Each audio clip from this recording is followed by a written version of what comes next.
Bienvenidos máquinas, esto es Tempus Máquina, nuestra particular máquina del tiempo. Así que montaos conmigo en el DeLorean que nos vamos.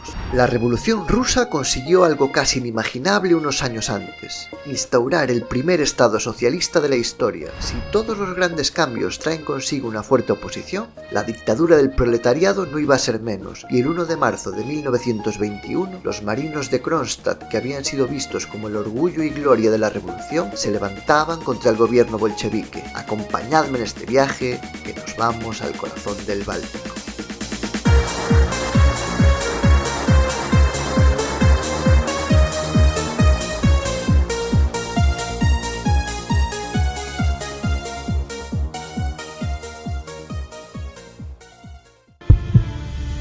Que los obreros del mundo entero sepan que nosotros, los defensores del poder de los soviets, velamos por las conquistas de la revolución social.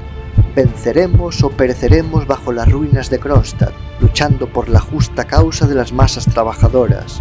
Los obreros del mundo serán nuestros jueces. La sangre de los inocentes caerá sobre la cabeza de los comunistas fanáticos embriagados por el poder. ¡Viva el poder de los soviets!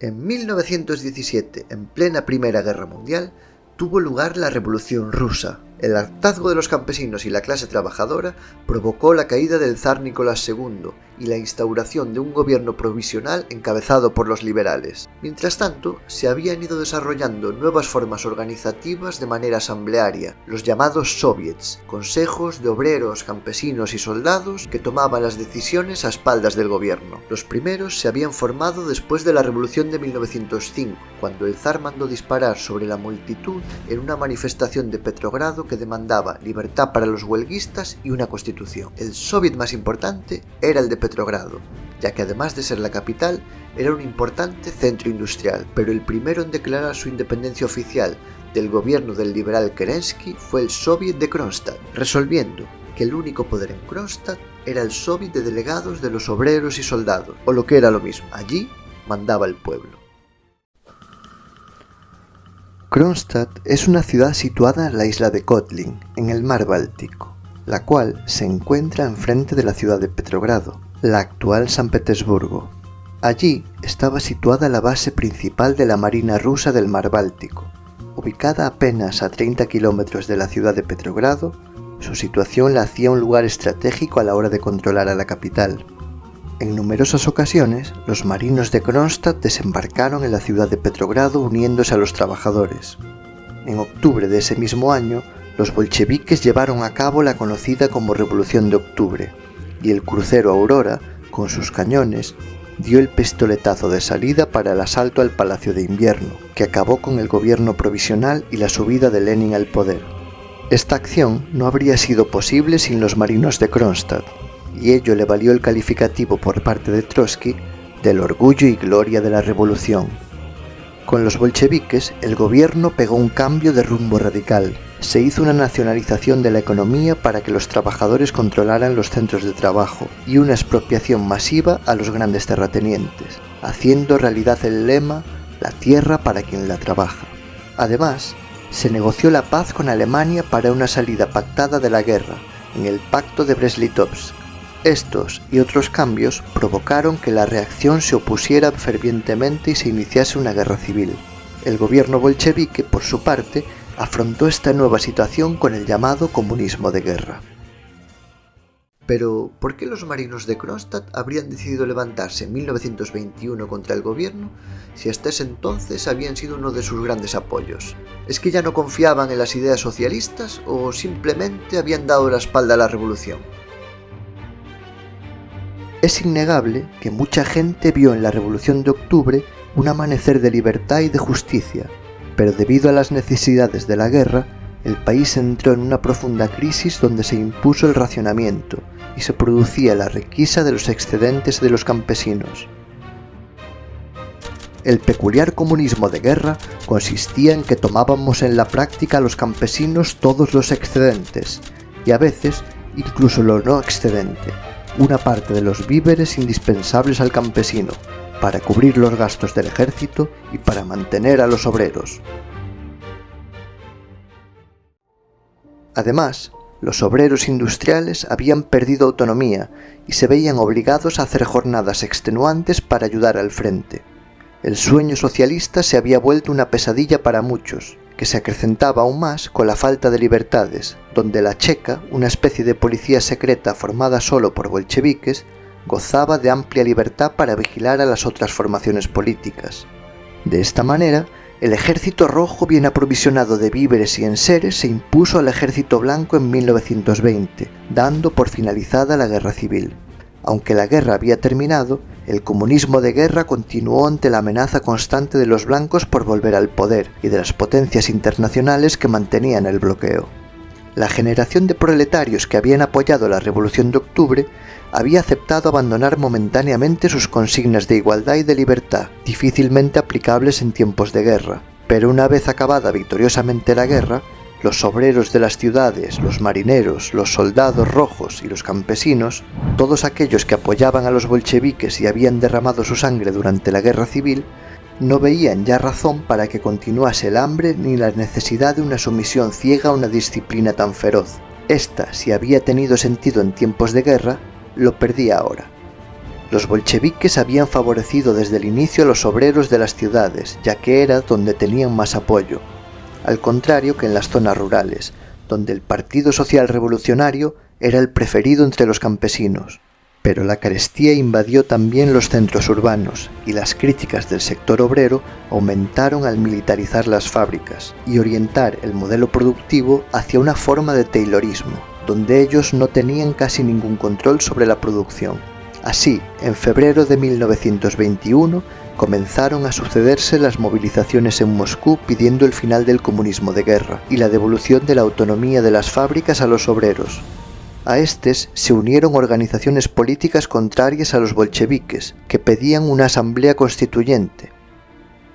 El gobierno, después de enviar emisarios para explicar las medidas y ver que los trabajadores no les recibían con los brazos abiertos, mandaron a los cadetes de la escuela militar para reprimir la protesta.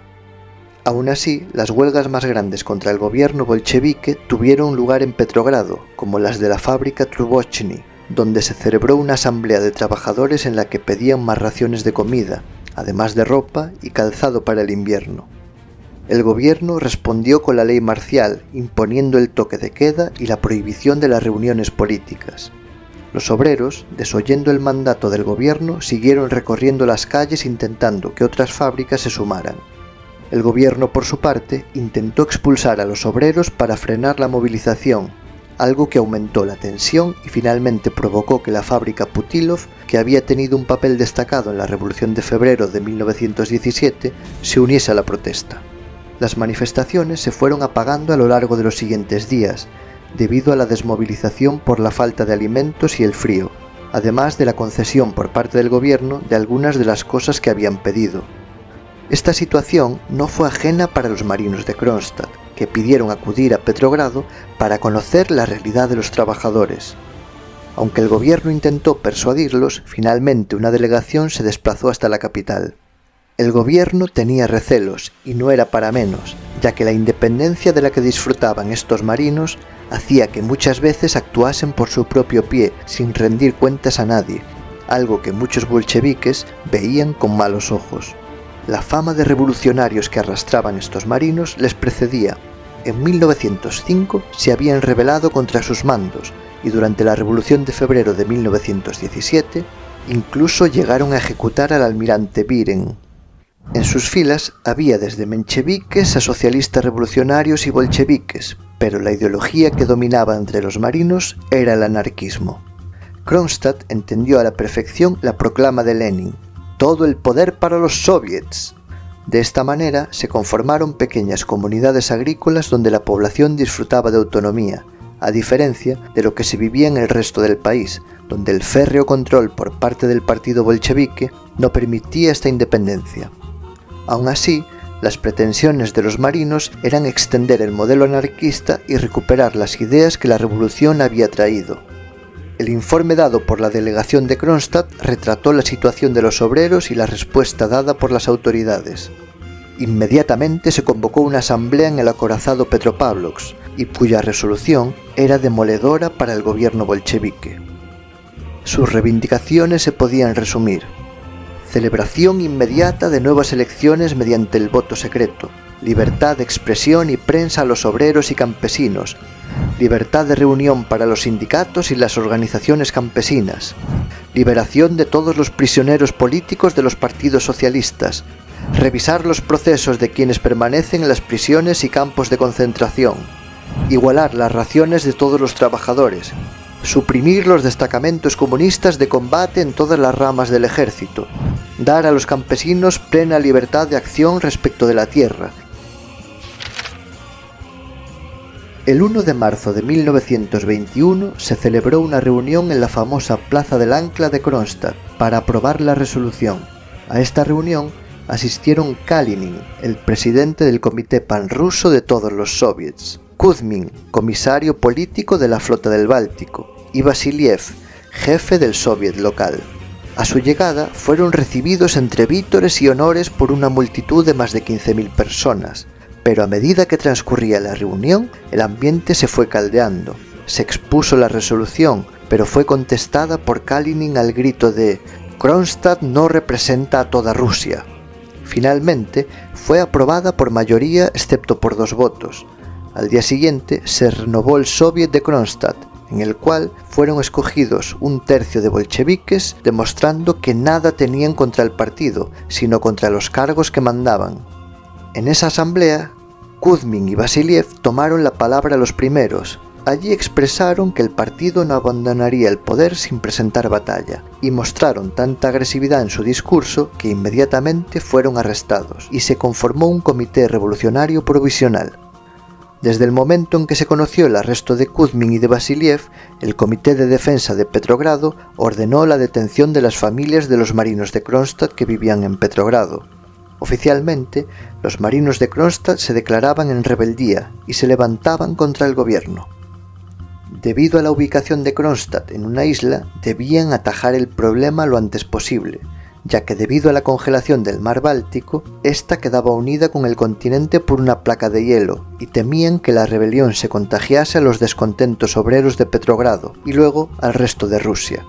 Pero por otra parte, nos encontrábamos en marzo, y el deshielo estaba a las puertas, algo que convertiría a Kronstadt en una fortaleza inexpugnable. Debían actuar rápido mientras el hielo permitiese la intervención terrestre. Pronto, la ciudad de Oranienbaum, cercana tanto a Petrogrado como a Kronstadt, se unió a la revuelta y hubo conatos en otras 2. En una reunión del Soviet de Petrogrado en la que intentaron mediar los anarquistas Emma Goldman y Alexander Bergman, sin éxito por otra parte, se declaró contrarrevolucionarios a los marinos de Kronstadt. El día 5 de marzo, Trotsky ratificaba esta declaración de la siguiente manera: el gobierno de los trabajadores y campesinos ha decretado que Kronstadt y la rebelión de los navíos debe inmediatamente ponerse bajo la autoridad de la República Soviética. Por lo tanto, ordeno que todos los que han alzado sus manos contra la patria socialista depongan sus armas de inmediato. Los comisarios y representantes del gobierno arrestados deben ser liberados inmediatamente. Solo aquellos que se rindan incondicionalmente podrán contar con la clemencia de la República Soviética. He emitido órdenes para que se dispongan a reprimir los motines y someter a los amotinados por la fuerza de las armas. La responsabilidad por los daños ocasionados a la población pacífica recaerá plenamente sobre las cabezas de los contrarrevolucionarios amotinados. Esta advertencia es definitiva. La revuelta no se extendió mucho más allá de los conatos antes citados, y tampoco los revolucionarios de Kronstadt hicieron mucho para que se hiciese más general, ya que creían que finalmente el gobierno entraría en razón y negociaría los puntos que habían propuesto. Algo que en realidad tiene mucho sentido, y más sabiendo que el partido tenía preparada ya su nueva política económica, el modelo que vendría a sustituir el comunismo de guerra y que fue aprobada en el 10º Congreso del Partido Comunista, días después de iniciada la revuelta.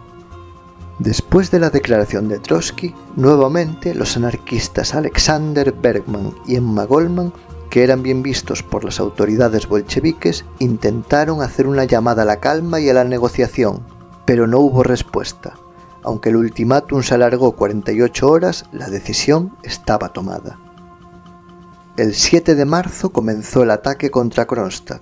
De un lado, el Ejército Rojo con 35.000 efectivos, comandado por el joven comandante Mikhail Tukhachevsky, y del otro, 13.000 marineros y unos 2.000 voluntarios de la ciudad de Kronstadt.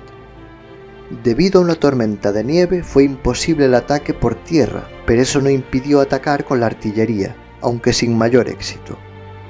4 días más tarde, el ejército volvió a intentarlo, pero fueron rechazados por los marinos.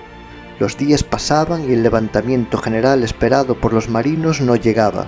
Su situación era cada vez más preocupante y el desabastecimiento amenazaba su supervivencia. El 16 de marzo, un proyectil impactó en el Sebastopol, acabando con la vida de 14 marinos e hiriendo a más de 30. La moral de los marinos iba decayendo con la intensificación de los ataques.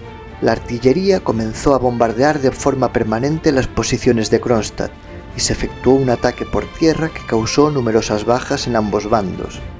Cuando el Ejército Rojo estaba a las puertas de Kronstadt, los altos mandos de los buques Sebastopol y Petropavlovsk propusieron hundir los acorazados, pero para ese momento el Comité Revolucionario había huido. La noticia de la victoria del Ejército Rojo frente a los marinos de Kronstadt recorrió las calles de Petrogrado como la pólvora a la mañana siguiente, 18 de marzo, aniversario de la Comuna de París. Efectivamente, muchos consiguieron huir a través del hielo del mar Báltico hacia Finlandia, como Stepan Petrichenko. De los que se quedaron, fueron hechos prisioneros unos 2.000, escogiéndose 13 al azar que fueron sentenciados a muerte y ejecutados. El resto, la mayor parte de las unidades, fueron trasladadas a las flotas del Mar Negro, Caspio o Aral, al no tener confianza en ellos. Los buques de guerra fueron rebautizados como Marat y Comuna de París, y la Plaza del Ancla pasó a llamarse Plaza de la Revolución.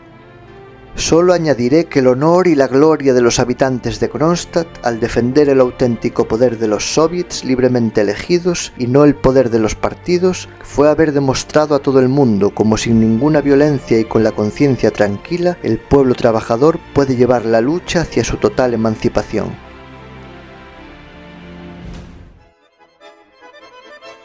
Ya veis que hemos aparcado momentáneamente la historia de los genocidios para traeros este interesante relato de cómo la derrota de los marinos de Kronstadt supuso el final del sueño de la autoorganización de los soviets libres y sentó las bases para que el Partido Comunista de la Unión Soviética centralizara todo el poder. Aunque lo único que pretendían los marinos de Kronstadt era recuperar la fuerza revolucionaria de 1917, la maquinaria del partido se impuso y los anhelos de una sociedad más libre se acabaron. Espero que os haya gustado este vídeo y agradecería que os suscribierais para hacer crecer entre todos esta pequeña máquina del tiempo.